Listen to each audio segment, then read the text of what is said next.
Quand on parle de Rome, on pense souvent au verre, aux épices, au soleil.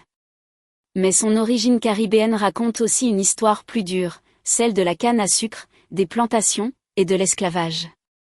Aux Antilles françaises, à partir du XVIIe siècle, les habitations sucrières deviennent de véritables unités de production.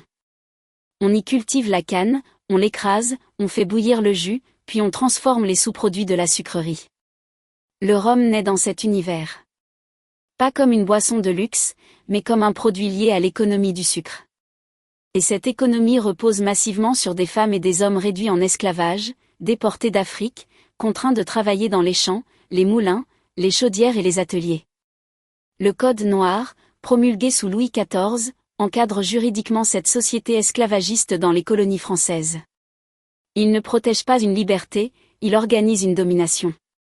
Comprendre le rhum, c'est donc regarder les deux faces de son histoire, le savoir-faire agricole et la violence du système colonial qui l'a rendu possible.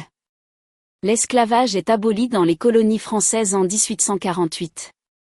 Mais les paysages, les mots, les distilleries et les mémoires portent encore cette histoire. Déguster avec culture, ce n'est pas oublier. C'est savoir d'où viennent les choses.